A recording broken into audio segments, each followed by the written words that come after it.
我。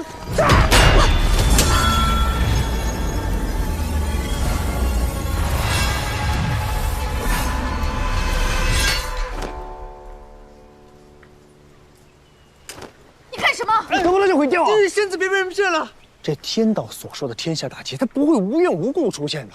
所以我猜测啊，这背后一定有一股势力在推动天下大劫。这股势力恐怕就是西方教。那天庭也不管吗？西方教是犀牛贺州的一个小教派，千年不曾露面，天庭想管也找不到呀。何况天庭草创，自顾不暇。这西方教潜伏多年，为的就是布局。若我猜的没错，他们的势力恐怕不止在熊岛，还有渡仙门，乃至龙宫。我将这仙元剑分为3块，我们3人手中1人1块。若是西方教想要抢夺仙元剑，必须要先后凑齐我们3人。若是我们3人之中有任何1人出事，另外2人都会得知消息，这样会让他们无从下手。妙啊！啊，这样，仙子就无法取走定海神针了，天庭也可放心了。西方教瞄准的是定海神针，酝酿天下大劫。目前的问题核心就是西方教，这是我们目前最大的安全隐患。只要把这个安全隐患给解决了，一切都迎刃而解。从此以后，3界安宁。天帝，还有什么疑问？这个图呢，叫做思维导图了。这红线哪来的呀？这红线是找月老借的。这字儿太难看了。可现在的天庭，你也看到了，1穷2白，还有那龙族，1000多年来就没服过管，咱没法插手呀。这定海神针在东海，西方教又渗入东海，所以目前破题的关键是如何借天庭之力打入东海。有什么妙招吗？4个字：龙族上天。龙族上天是4个字，啥意思呢？意思呢，简单的，不好意思哈，我在开会呢，找我什么事儿？有人找你啊？走。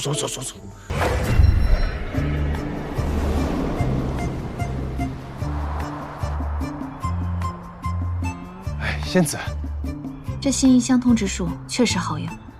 小混蛋，你现在在哪？刚从熊岛逃出来。怪不得，连这身装扮都没有换。我现在找你不打扰吧？怎么会打扰我呢？这仙子找我不算打扰。那既然不打扰，我去小琼峰找你，可好？哎，仙子不可。龙族上天，到底什么意思呀？所有的龙族都听他的，而他却听你的，这龙族上天一事，不就成了？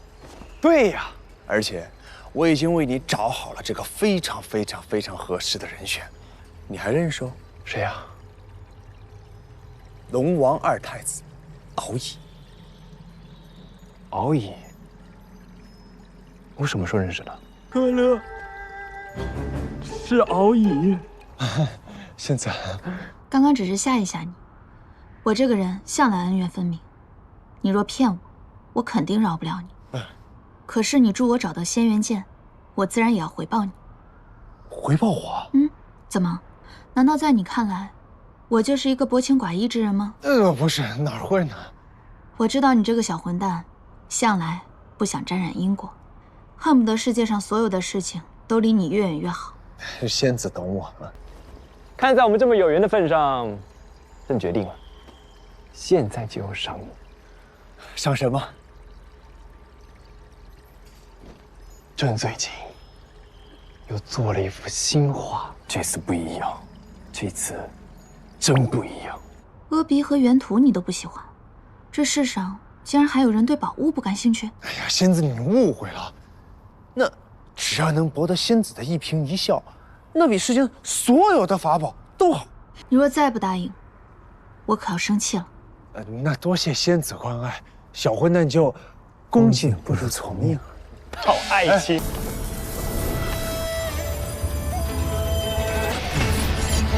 曾是浮萍，爱飘零，心底徐徐向流长。完了，承受不了了，坚持住啊！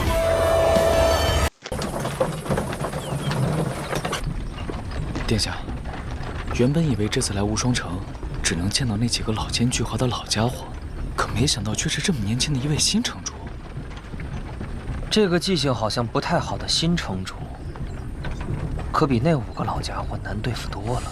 所以殿下才没有让他们参与那件事吗？不错，下棋要有后手，无双城便是后手。那殿下，我们接下来去哪里啊？去找景霞，他说有要事找我商量。九皇子，九皇子他，你支支吾吾的说什么呢？九皇子他，景霞怎么了？他去找暗河了。什么？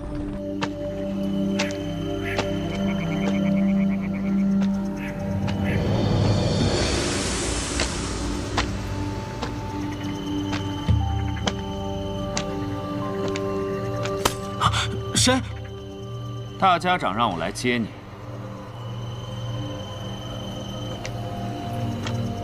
大家长知道我要来。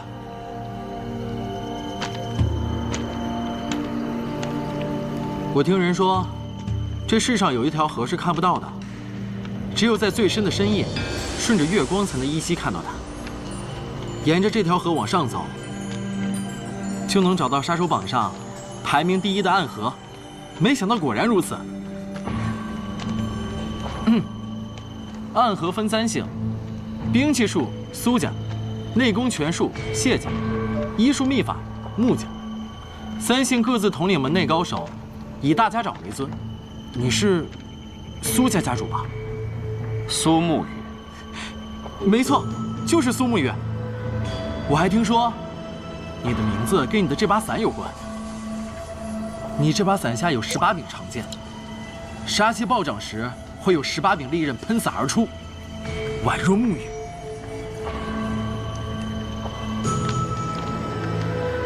你很了解我们。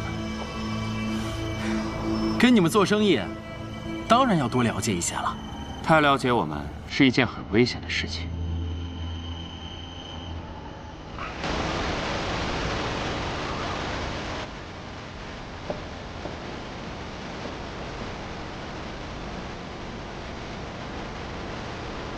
大家长，原已带到。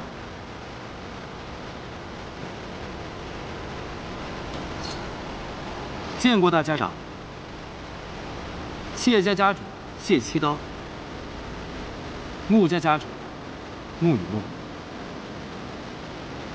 你好像对我们很了解。如果没有十足的准备，又有谁敢轻易踏入这星落月影阁，跟暗河做生意呢？既然了解我们，就该知道来这儿做生意是件很危险的事情。有些事情越危险，不就越有意义吗？你说的很对。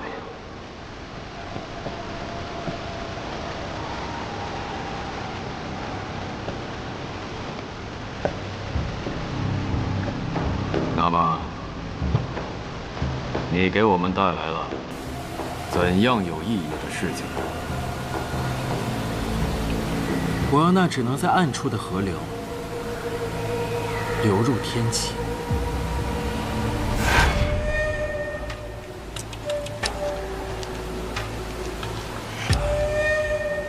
沐雨，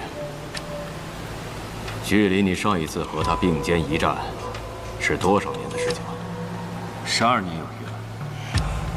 如今再入江湖，你和他便是敌人了。你的心里是不愿意的吧？我不赞成暗河参与这些事，但我知道你有你的打算。我是苏家人，一切听从大家长的指令安排。我一直在寻找暗河的彼岸，希望到达彼岸，我们可以脱掉身上这件杀手之袍，重新站立于光明之下。而这件事，便是我们登上彼岸的最好契机。但是会死很多人。暗河之中，最不缺的，便是死亡。虽然你已经在信中说过了，但我还想听你亲口说一遍你的身份。北离六皇子萧楚河。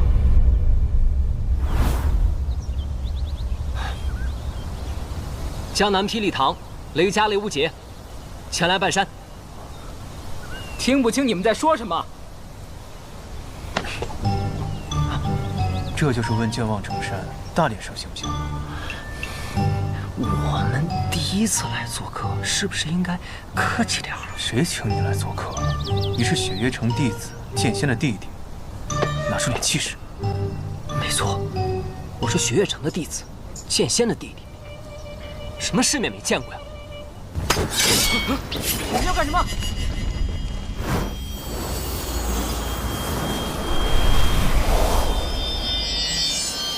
听雨剑，江南霹雳堂，雷家雷无节前来。哎，怎么是你？我不过效仿一下李兄问剑望城山，你这是要杀我呀？什么人？师叔祖。你就是赵玉珍啊？听雨。哎，怎么会这样？我方才感受到听雨的剑意，还以为是他来了。你是谁？不知道我是谁，我就打得你知道我是谁。疯了！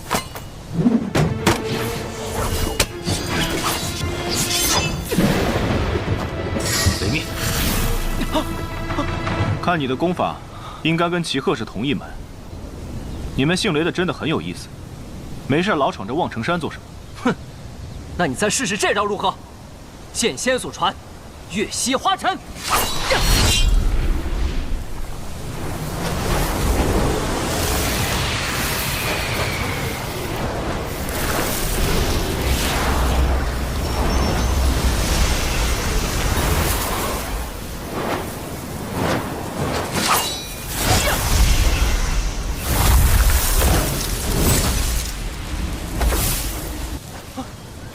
赵玉珍有真气护体，就算你出100招也伤不到的。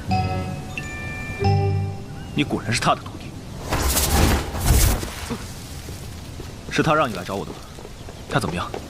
我就是想替我姐姐出口气。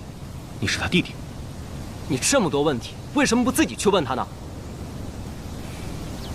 他说，他第3次上山的时候，要我随他下山，可是我等了他很多年，他却一直都没有来。他来过了。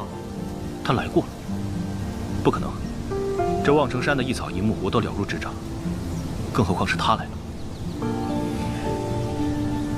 那一年你闭关练功，后雷云鹤前来挑战。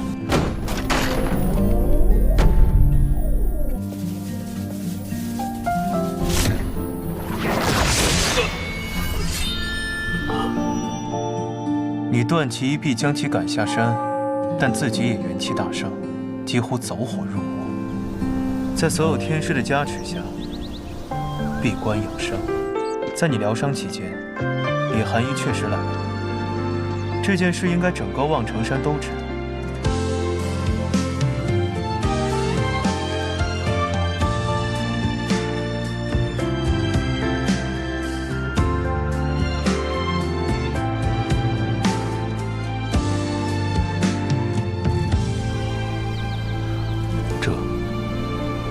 我确实不知。师傅，当年我还没拜入师门呢。我当时还没出生呢，师叔祖。玉珍，殷师伯，殷师伯，这究竟怎么回事？你还记得你师父最后闭关的那一天吗？玉珍呐，你这一生不能下山，因为为师算出你的天劫。师父的话，徒儿不曾怀疑。与天斗，无人胜出，但为师想试一试，看能不能骗过天。什么方法？你入神游玄境。入神游？一旦入了神游，所谓的天道再也不能束缚你。为助你修成天道，望城山上下严防死守，不许任何人入山。可偏巧那一天，雷轰要到山上找你试剑，山上的弟子拦不住他，眼看他要入山，这时候李寒一来了。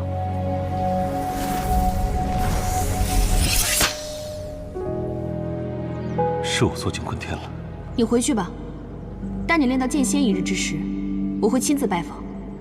但今日这望城山，你上不得。剑仙，我一定会成为剑仙。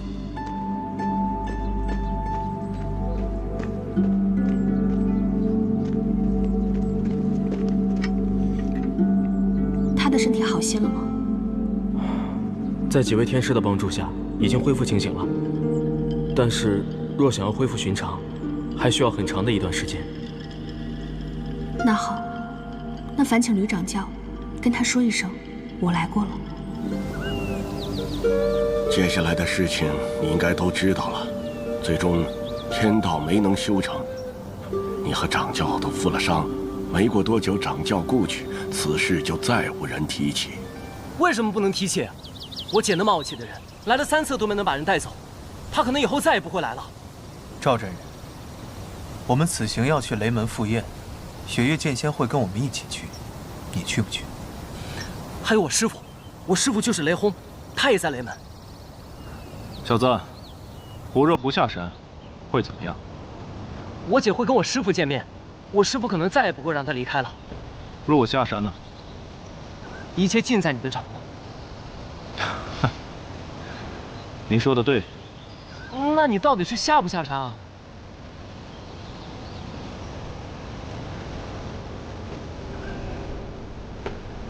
桃花坞里桃花庵，桃花庵下桃花仙。犯罪半行日复日，花开花落年复。你们走吧。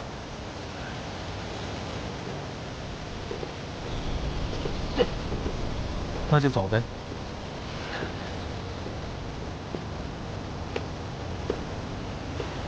无头无脑念首诗，那赵玉珍到底是下山还是不下山？哎，师傅的心思没人能猜透的。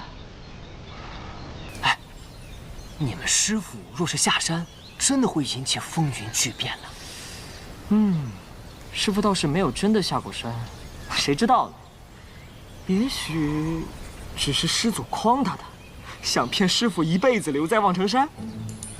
师祖才没你这么无聊呢。掌教的命格是天命，师祖说的很有可能是真的。天命。行了，赵玉珍来不来，在于你姐，在于她自己，根本就不在于你。你已经把你该说的话都说好了，现在就走吧。我觉得不管是李寒一还是赵玉珍，以他们日行千里的剑仙境界，去个雷家堡真不是什么问题。换做我们，再不等就成笑话。走。也是啊，哎，这天不天人不人的，我也不清楚，我只信一点，事在人为。告辞。告辞。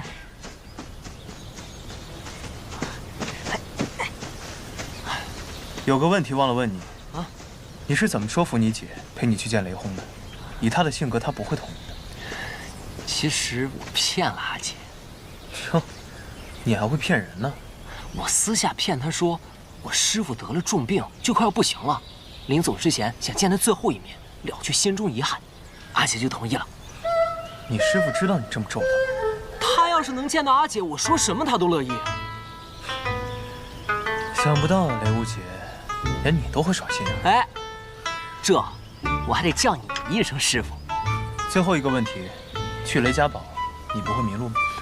放心，我在雷家堡生活了10几年了，我记得它的味道，这辈子都不会忘记。跟我来。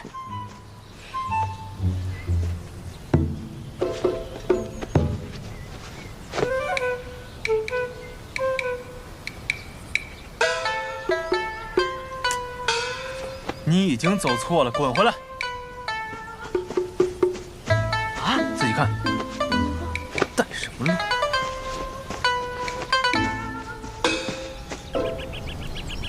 那个人果然不是萧楚河。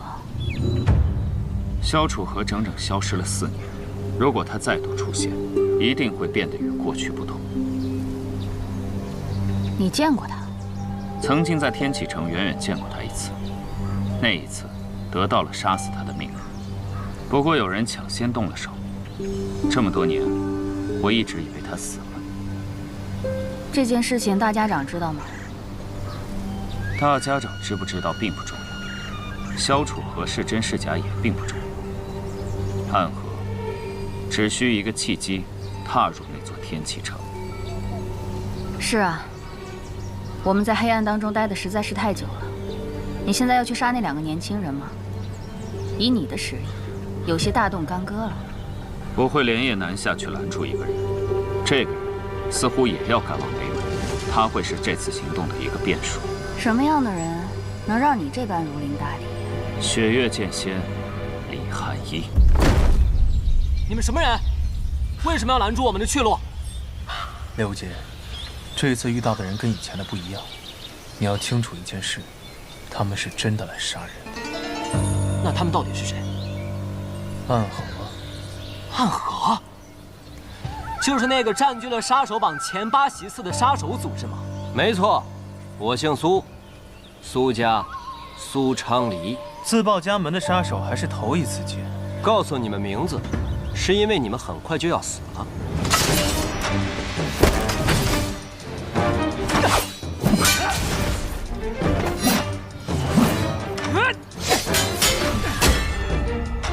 苏昌黎，此人甚是巨剑，功法霸道，看起来3人中有他为首。萧瑟，说来也是有趣的，咱们上一次闯荡江湖遇到的第一个对手也是杀手，不过这一次没有大师兄在，就只能靠我们自己了。说错了，是靠你。哎，萧瑟！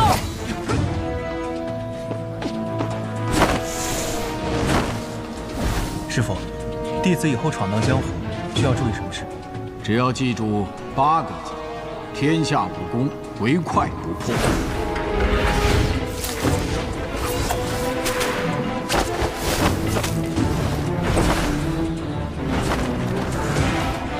可若是再快也打不过，那该怎么办？那你就记住4个字：打不过，跑。师傅，你还真是神机妙算啊！可就算这踏云步不耗内力，也极耗体力，这下麻烦了。原本计划着引开这几个人，给雷无界机会击败对手再会合。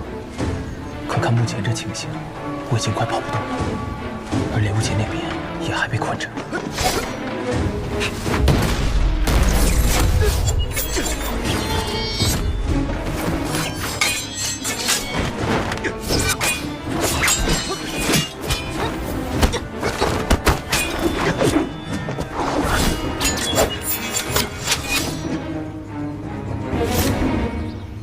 萧瑟这混蛋，只有我追的，你们追不得。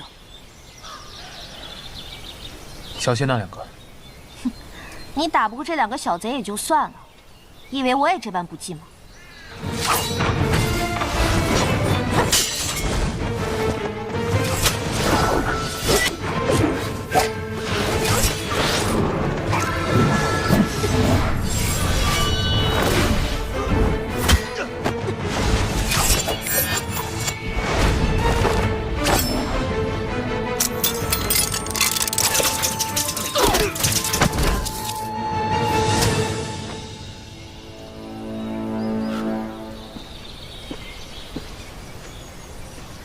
没事吧？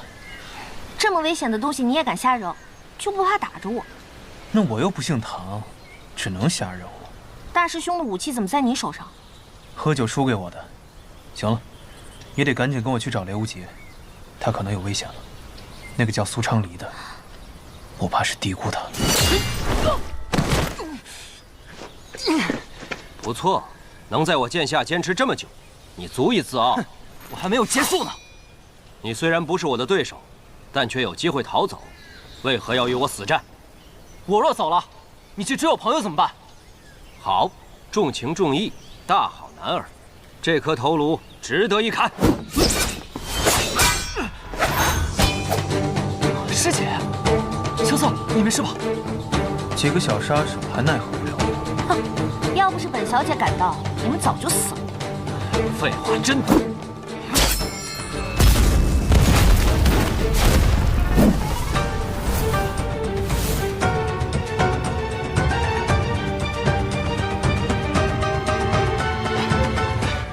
歇会儿，歇会儿，歇会儿。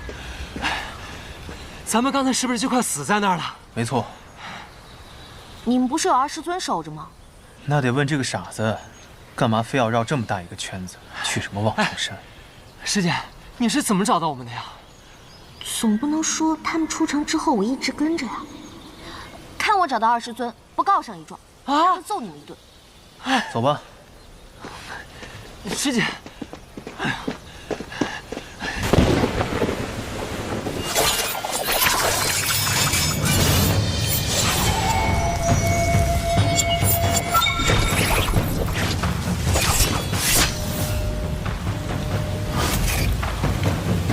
雪月城里寒衣，暗河苏沐雨。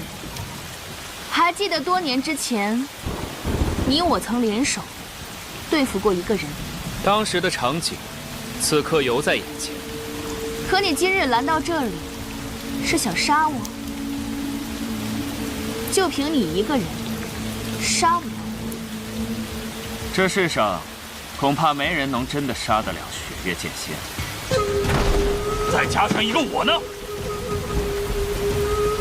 暗河2个家主联手，哼，之前还从未有人有过这样的待遇。但想杀死我，犹未足够。我这儿有18柄剑，今日愿意全部断在这里，只求剑仙退回雪月城。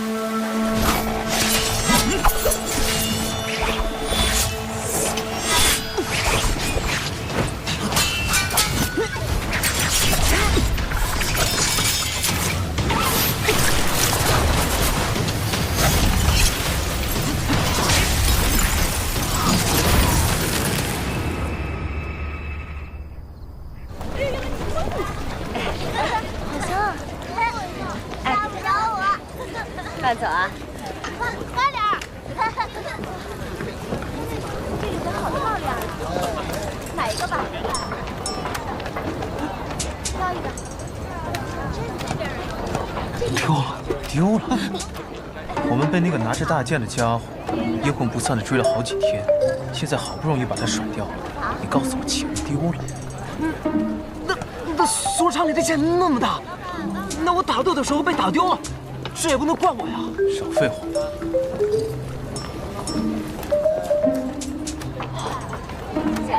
钱老师，我没钱，我可是偷偷跑出来的。你怎么又偷偷跑出来了，师姐？还不带钱？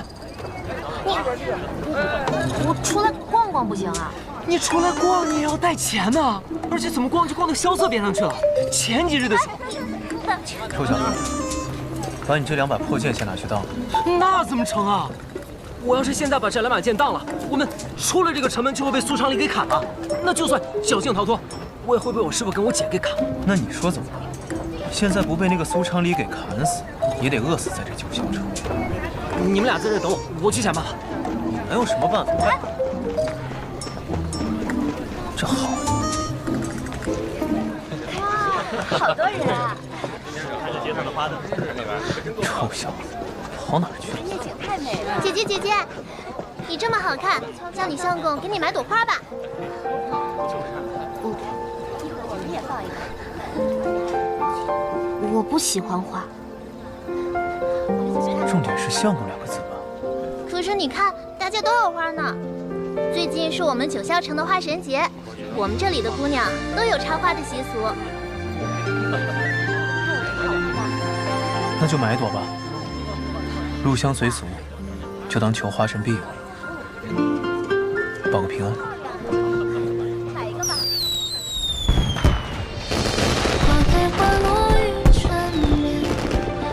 哇，花神节的烟花，好美啊！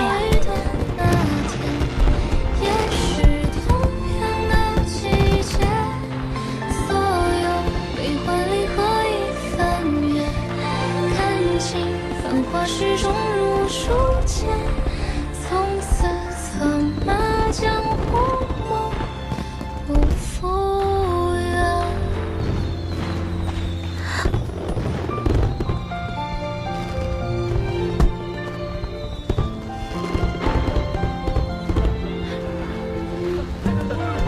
在想什么？想起小时候，每年元宵节我都会去烟火大会。我小时候啊，总被人挡着，我二爹就把我放在肩膀上。你呢？你在想什么？我在想，雷门的人要是知道自己的火气被这么用，一定会被气死的。啊？我要表演了！我要表演！我要表演了！乡亲父老们过来看看啊！过来看看！我要表演啦！好，好，再来一个！好，大家有钱的捧个钱场，没钱的捧个人场。谢谢，谢谢，谢谢，谢谢啊！谢谢。雷门不幸啊！走，大哥，走。哇，铜钱的味道。你个臭小子！哎，小四，咱们现在死不了啊？是吗？啊！你再这么张扬下去，这百里之外的人就会知道，这儿有一个傻乎乎的雷门弟子用霹雳子放烟花，到时候不死也得死。哎，先不说这些死不死的，咱们先去吃的好了。哎，哥哥，刚刚我看烟花入迷，你还没付钱呢。哟，肖老板，抠门的肖老板居然给切洛时间买了束花。少废话，付钱。行，来，谢谢哥哥。去吧。走，带你们去吃顿好的。走吧。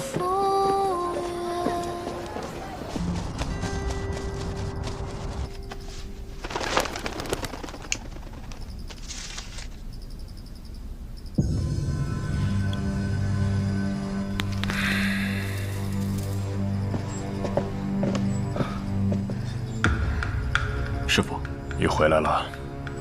叶若依拜见唐林月长老。大将军叶笑英之女。正是。师傅，不是说对叶姑娘的病有医治之法，才让我把她带回唐门的吗？司空长风是药王的传人，他尚且医不好，老太爷能有什么办法？况且老太爷已经闭关数月了，连我都没有见过他。那是谁传假消息给雪月城的呢？是我。一潭流水一潭月，半入江风半入云。若依今日要见的，并不是唐门长老，而是天启四守护之一玄武使。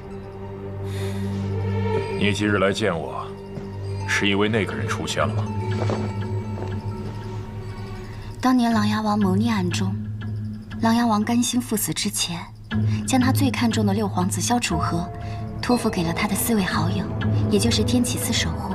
如今青龙和朱雀都已经见到了他，也到了该玄武使出现的时候了。天启四守护，师傅，难道你让我在雪月城等的人就是？你要重聚天启四守护，跟随萧楚河重返天启城。大将军叶小英是把宝压在了六皇子身上吗？小的时候见到他，觉得这样的人就该登上那个位置。我不管父亲怎么选，反正我选他。只可惜你来晚了。来晚了？你看外面。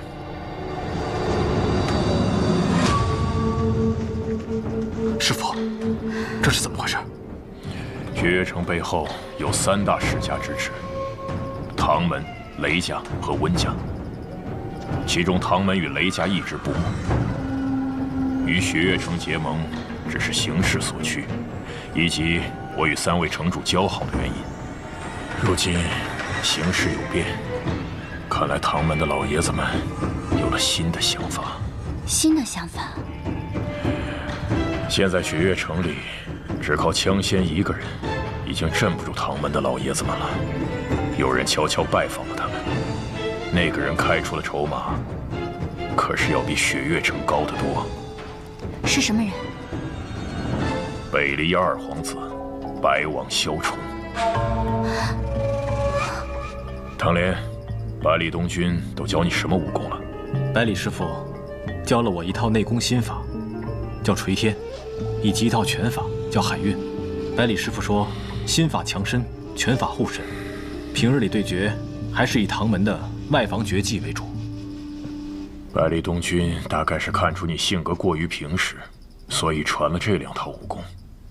这2套武功的精髓在于逍遥2字，但你似乎并没有明白。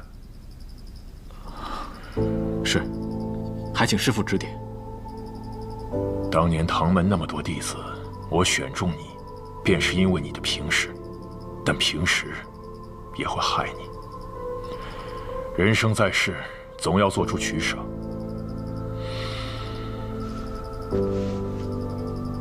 这是玄武令。叶姑娘，当年我们答应琅琊王，世代传人都会守护6皇子周全。如今我把玄武令给我最重视的弟子了，守护6皇子君临天启城的任务就交给他了。师父，你不必担心，我把玄武令给你，你接不接受是你的事。但今天有一件事你必须做到。暴雨梨花针，你信不信？你按下去，死在暴雨梨花针下的人是你们。我信，因为你是唐门第一的唐连月。但今天你不能走，就算我们2个都死在这儿，外面那几10名弟子也都死在这儿，要把你留下来。我并不想走，但这2个人，你要放他们走。是老太爷要见的人，我做不了主。有没有走的理由，要看他们的选择。唐莲，带叶姑娘离开。是。走。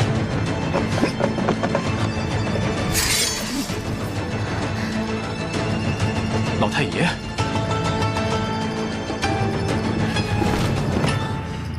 老爷子，您也来了。许久没见你了，来看看你。唐莲，我与老爷子说会儿话，你们先走。好，走。老爷子，这次我还是让你失望了。3碗阳春面。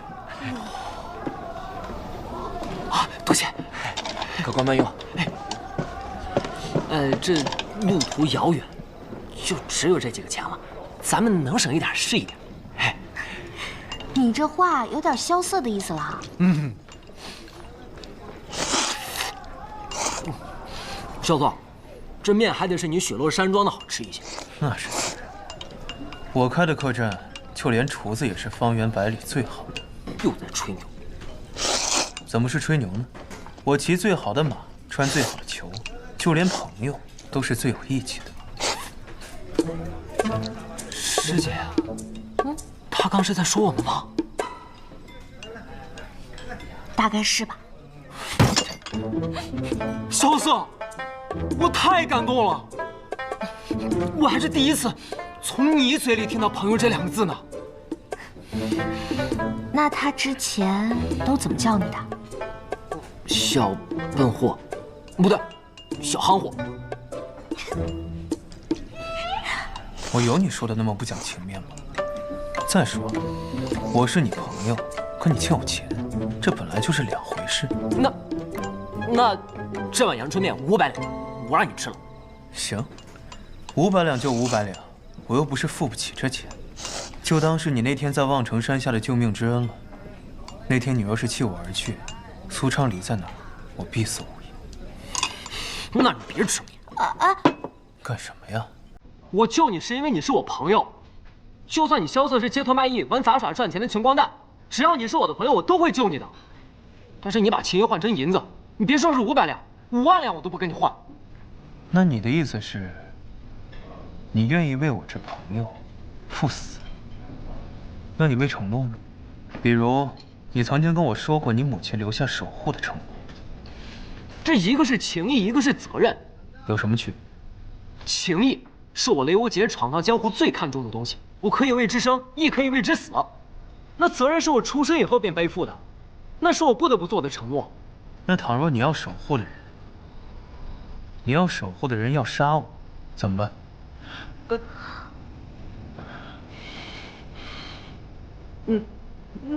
那便说明我母亲他们错了，那人不值得我守护，我带你跑去杀。那再如果你要守护的人就是……哎呦，我的雷师弟，怎么这段话还把你自己感动哭了呢？这我没哭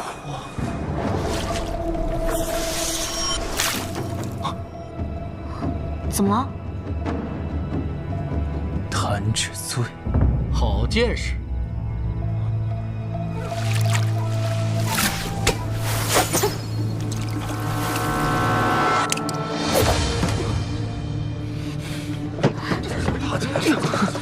怎么回事？小嫂，我们中毒了。接着。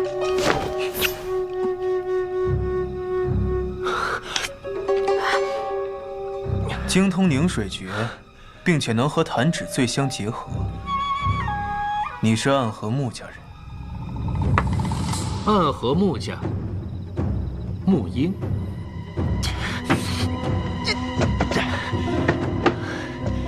你们这帮人怎么总是阴魂不散？你刚刚服下的是蓬莱丹吧？这种奇药确实能对抗我的弹指醉，可他2人已经中毒了，再服下这丹药，也已经来不及了。闭嘴！这就是雪月剑仙所传的止水剑法。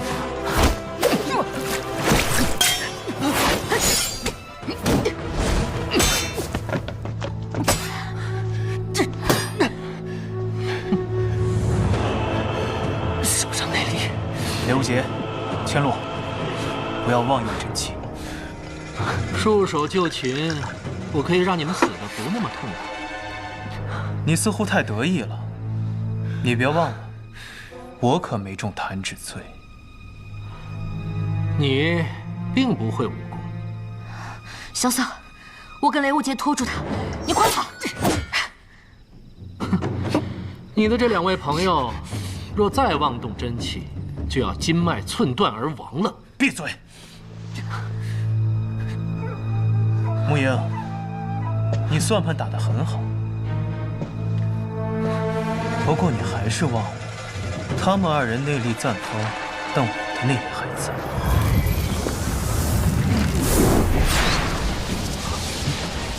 小嫂，这是……我隐脉受损，不能运用内力。这是如剑仙送我的无名书中武术的流转之阵，我把内力借给你们。你有这么厉害的武功，怎么不早用啊？想得美！你们内力暂丰，我才能成功。不过我的内力，你们用不了多久便会耗尽，要速战速决。萧瑟他们有新的消息吗？没有相关的消息。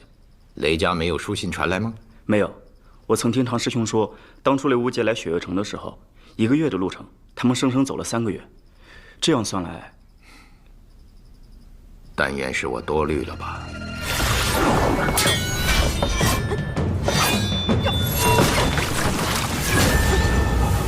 以你的年纪能到此境界，实在难得。只是杀你这般可惜之人，才真是畅快呀！我可不怕水，火灼之术第8种，千火镜。